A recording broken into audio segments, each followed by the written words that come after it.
Hello there and a very good afternoon to you. Many thanks for joining us on SuperScreen's Midday News. I am Adinke Owoye Ajiboye.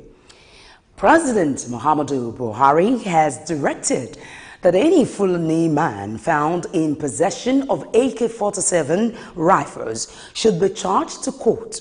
The president disclosed this in Jalingo, Taraba State, during a visit to the state to commiserate with people who lost loved ones in the wake of violence that engulfed the area recently.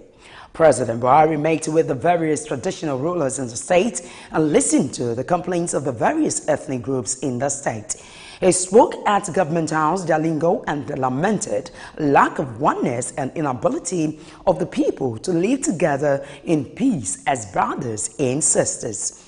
The president also said he will soon embark on the same visit to Zamfara and Benue State, also to condole with those who lost their loved ones. Around 16 persons, including a herdsman, have been killed in a fresh clash at Omuti community in Okpoko local government area of Benue State. The killings is coming barely 24 hours after 2 persons were killed by herdsmen in Omega Guma local government area of the state. In a statement by the Benue State Police Command spokesman, ASP Moses Yamu, said the victims were mostly women and children. Yamu also said the attack was a reprisal after some youths in the community went berserk, attacked Fulani herdsmen and maimed some cows. The police spokesman said 4 suspects had been arrested in connection with the killings, adding that extensive patrol of the community is ongoing and is to be reinforced by special forces. A lone Sisa Burma riding a bicycle with explosive devices strapped around his body has detonated himself at a crowded suburb in Maiduguri in Borno State. The attack, which happened on Monday night, led to the death of 3 persons with 17 injured people on Monday night. The Borno State Police spokesman, Joseph Kwadi, who confirmed the incident, said the dead and injured have been evacuated to University of Maiduguri Teaching Hospital, UMF. The police also said the 3 dead victims are operatives of the civilian JTF that were out on night duty. And moving away from security matters, the Federal High Court in Lagos has frozen the Zenith Bank account of the Lagos State Government, a number plates production authority, over an alleged fraud of 3 billion naira. Justice Muhammad Idris made the freezing order following an ex parte application by the Economic and Financial Crimes Commission, EFCC. The judge said the account would remain frozen pending the conclusion of EFCC investigations into the alleged 3 billion naira fraud. The freezing order also affected 32 other bank accounts belonging to companies which were allegedly used to divert the 3 billion naira from the Lagos State Government Number Plate Production Authority. And our reactions have continued to trail the defection of some founding members of the People's Democratic Party, PDP, to the Social Democratic Party, SDP. Some PDP members, in an interview with SuperScreen at a forum to honor a chieftain of the party, Remi Akitoye, elected as member of the party's Board of Trustees, expressed hope that the defected members will return back to PDP soon. Reactions have continued to trail the latest development in the People's Democratic Party, where some founding members, as the former Minister of Education, Tunde Adeniro, and the former Minister of Information and National Orientation, Jerry Ghana, defected to the Social Democratic Party, SDP. Reacting on the development, Dr. Remi Akitoye said the party will do all it can to bring them back. I can reassure you that people who are founding members of a house don't go back to be a tenant in other people's houses. With time, PDP has its own mechanism for reconciliation. All will come back to PDP. and we'll be stronger for it. Dr. Akitoye, who was honored at this function to celebrate his new membership as the party's board of trustees, speaks on the importance of his new portfolio to PDP in Lagos State and other issues affecting the party, just as other members extol his virtues. We will ensure that there is peace in Lagos State. The idea of being in a party is to win elections. And when you are divided, even at local government level, how do you win elections? Elders in Lagos State, under the auspices of Chief Bode George, the arrowhead, a national leader, will ensure that there is peace in Lagos so that we can win elections. We have Chief Bode George, who is a live member of BOT, a live member of NEC, a live member of the National Caucus. Now we are having another one, making two, which I believe who are going to be live members anyway, which does not happen or exist in any other states. So we are very happy. It will assist us to build a party at the various levels of the party, at the ward, at the local government stage, but more importantly and particularly at the elders councils level. The significance for us in Lagos is that it has increased our presence in that all-important body, the Board of Trustees. So we'll have more voice, more positive voice in the Board of Trustees. BOT is the highest level of the party. So anything the party wants to do, the BOT will have to meet first. Take action, take a decision on it and then pass it down. So whatever, it's affecting us in Lagos or whatever, I know that it's representing us and will be able to do it very well for us. It will be recalled that it was reported that former Niger Delta Minister Godfrey Orubebe also defected, a move he has denied, maintaining that he would remain with the PDP. It remains to be seen whether Adenio and Jerry Ghana will return as they have promised to lead an evacuation of their supporters and followers to their newfound party. More on the news, the Economic and Financial Crimes Commission, EFCC, has obtained the warrant to arrest the minority leader of the House of Representatives, Liu Ogo. The report says EFCC is set to declare Ogo wanted for refusing to honor a series of invitations for over a year. However, Ogo has denied receiving any invitation from the agency. Ogo replied that he is ready to visit the EFCC as soon as the anti-graft agency invited him. He also said he was away from the country, having spent over 6 months abroad on health grounds. In a related development, operatives of the Economic and Financial Crimes Commission, EFCC, has grilled a former secretary to the government of the Federation, Babagana Kingibe. President Muhammadu Buhari had in November last year empaneled the 4-member committee in the wake of scandals rocking the intelligence agency. Kingibe headed a presidential panel that reviewed the operations of Nigeria's prime intelligence outfit, the National Intelligence Agency, NIA. The anti-graft agency invited him to explain his roles in alleged financial scandals during the assignment. The Director General of the agency, Dauda Mohammed, during the time of the assignment, had alleged that Kingibe used his position to extort money from the agency. The National Youth Wing of the People's Democratic Party, PDP, has charged youths across the country's political space to be more involved in democratic processes. The National Youth Leader of the party, Ude Okoye, gave the charge during the party's youth conference held in Benin City, the Edo State capital. More details in this report. In his address at the event, the People's Democratic Party National Youth Leader, Ude Okoye, said the youth are the real catalyst of change, urging them to rise up and fight to rescue democracy in the country.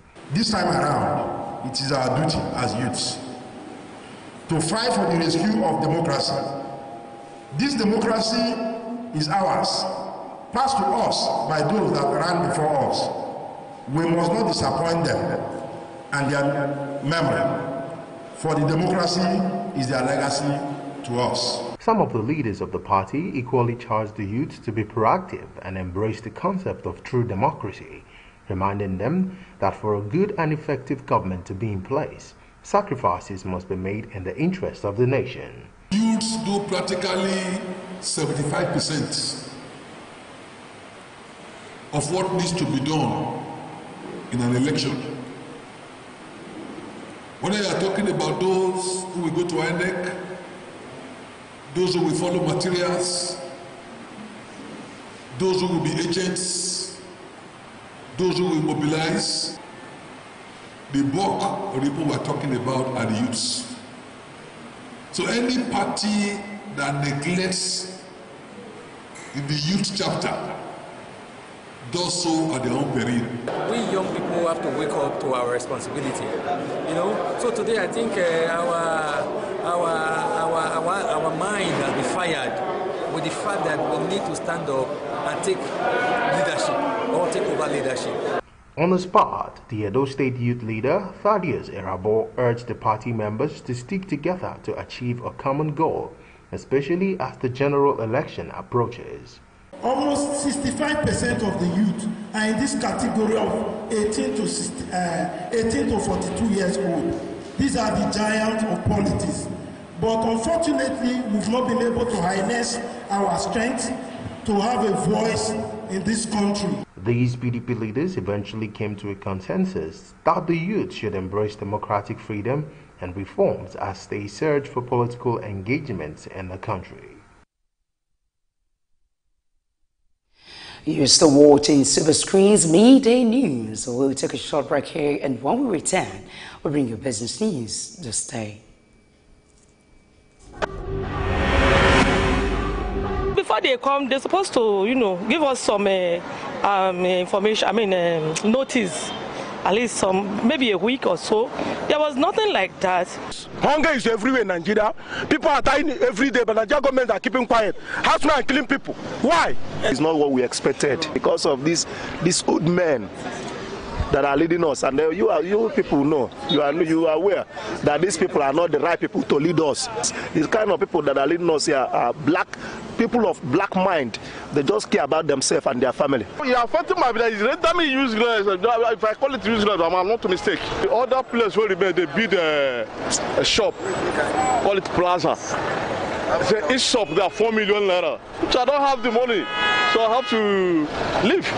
If you plan to get a tribal mark, it takes a lot of pain, but after some time, you enjoy it. No, we experience hold up now during the construction time. Then after some time, we start enjoying it. The way they are doing the construction is too slow. It's too slow. The construction is too slow. They should stop the construction and make sure people go into their businesses and do their businesses.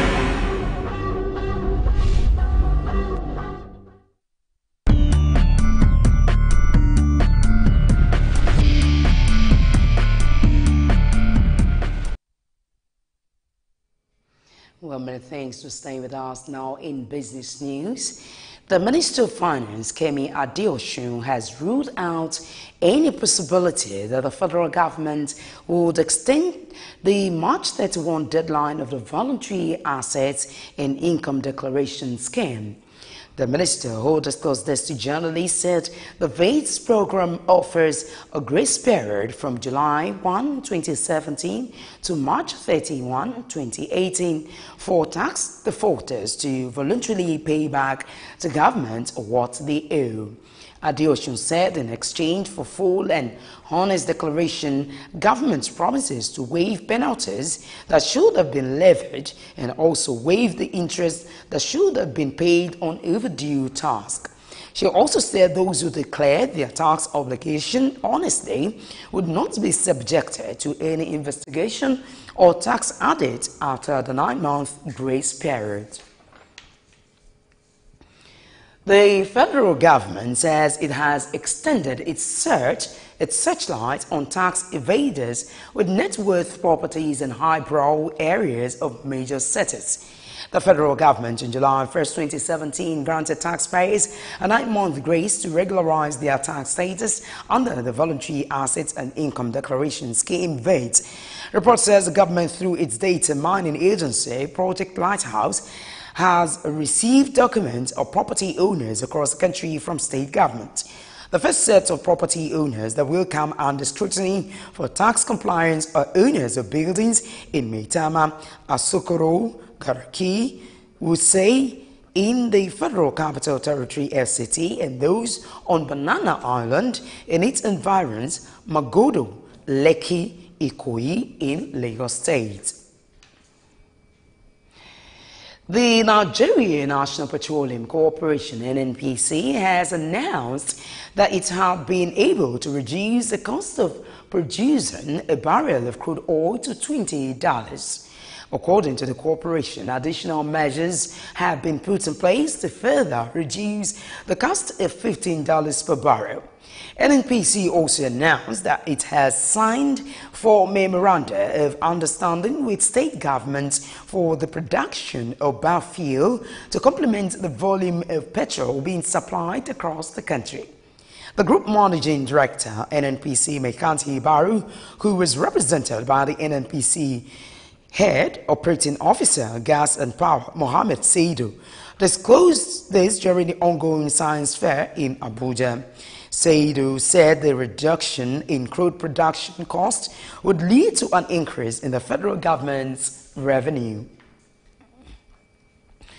The trial of 2 oil giants, Eni and Shell, over bribery and corruption allegations in the purchase of an offshore oil field in Nigeria has been postponed till May 14.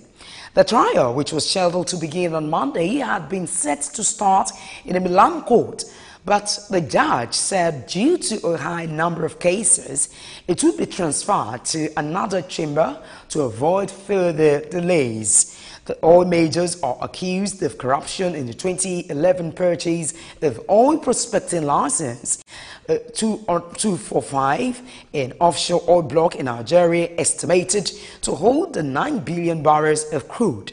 An Italian judge, Giuseppe Barbara, ruled in December that the companies, along with present and past executives, would face trial over a $1.1 billion bribery scandal in Nigeria. And that's it in business news. We're taking out a short break, after which we'll bring you news from a foreign scene and then sports. Join us again.